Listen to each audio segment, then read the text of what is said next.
Ladies, gays, and theys. Oh, hey, straights. Okay, Normani has finally released her debut album, Dopamine. Let's get into some of the history and then talk about the songs.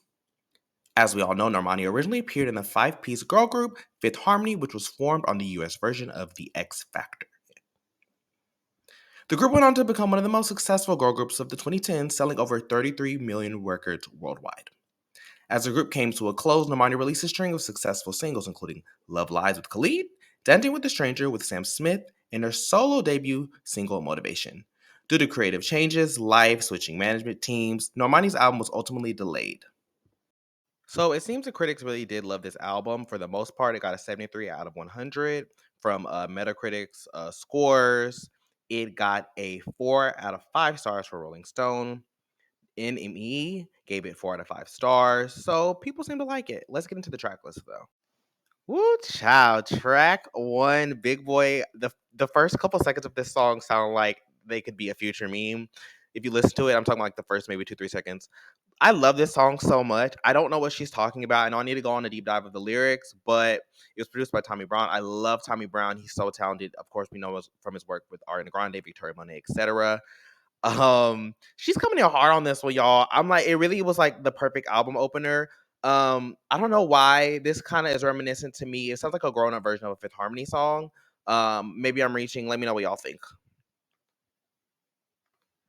Track two, Still. My goodness, the Mike Jones sample, the way she rides this beat like a damn rapper. This probably has to be one of my favorite songs that Normani has ever released, and I pretty much love most of her discography that's been out already. But this one right here takes the cake for me. I mean, goodness, like she's paying homage to her Texas roots, and like I love that. And I'm also from Texas, so like the reference is absolutely not lost on me. Great beat, fantastic.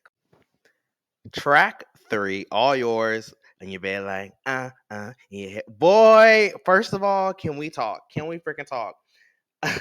She has an unhinged line in this song that makes me crack up. It is a bite of got a bite of fight to you like Tyson, because you know Mike Tyson bit off somebody's ear. Anyways, this song is so sexy, it's so sensual. Like she's like this is literally what I wanted out of her, like the sensual, sexy side, and she pulls it off with such an effortlessness, which of course I knew she could. Just, I mean, this is a great song. Track four, Lights On, written by Normani, Victoria Monet. Whew. There's a part in the song where she's doing like a little spoken word, and she's like, "This, it's got to be as good as it feel." Boy, this is another example to me of very sensual coded music that I wanted her to make.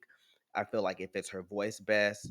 I mean, I'm gonna be honest with you, like all yours, Lights On, back to back like that. First of all, Lights On is definitely giving. We're gonna have sexual relations. Like it's definitely giving that. She's a freak. Nobody's a freak. Track five, Take My Time. This is one of the album highlights for me because unfortunately, if you give me some pop, I'm gonna just eat it up. But this gives me again sensual but pop. I mean, it makes me want to oons dance up and down the hallway in my house.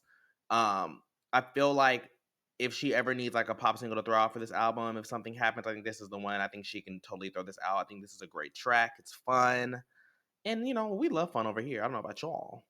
Track six, Insomnia. So for her to take me from a Oons vibe to this was just wild. It was a wild ride.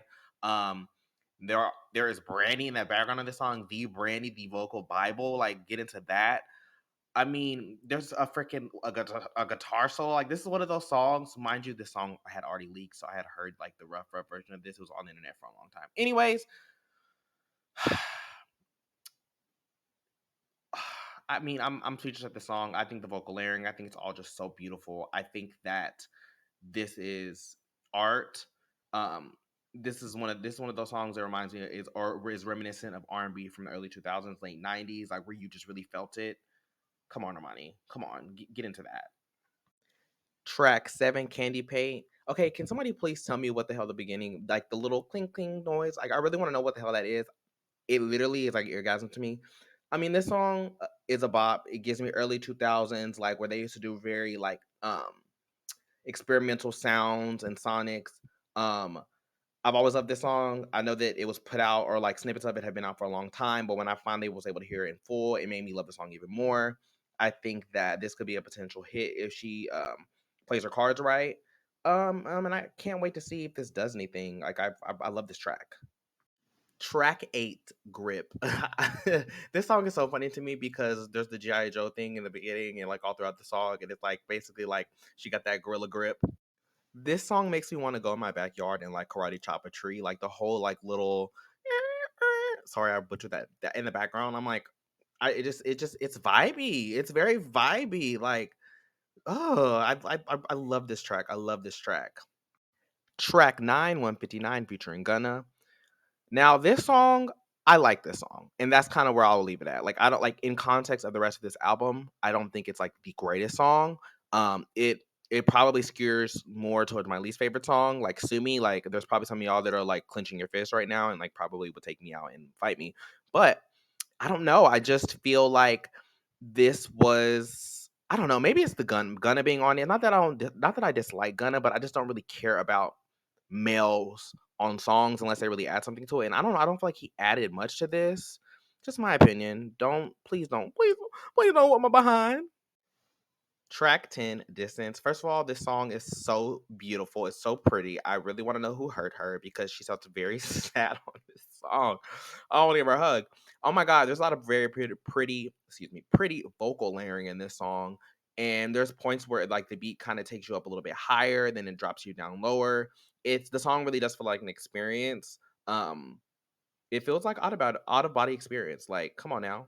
Another sensual, but this time instead of sensual, sexy, it's a very sensual, meaningful type song. Does that make sense? Hopefully that does. Track 11, Tantrums featuring James Blake. First of all, when I saw that she was going to do another male collaboration, I was like, make it a woman. After hearing the song, I was like, oh my gosh, they absolutely complement each other so well. I'm suddenly like the biggest James Blake stan ever. Also, this song sounds very haunting, but then it's hard. There's some lyrics on this song that I'm like, ooh, that has some bite to it. This is not again not one of my favorites, but I absolutely genuinely can see why people would like this song. It's very, very good. Track 12, Little Secrets. Ooh, this one snuck in and like kind of like popped me back on the head. I said, "Oh, let me up, let me up, let me up." I said, "Oh, I can't really tell what genre this song could fit in because it feels poppy. It feels like there's little elements of little rock in it. All I know is I really enjoy it. It takes me on a ride. It takes me on a great ride. Again, I like pop sonics. I like all sonics, but I like pop sonics. So like I like the pop sonics in this. Maybe I'm just nostalgic and love Normani's pop music, and that's how I got to know her in Fifth Harmony. I don't know. Maybe I'm broad beating that too bad, but I love that she's doing different genres. She's showing us she can do R&B. She's showing us she can do pop. Period.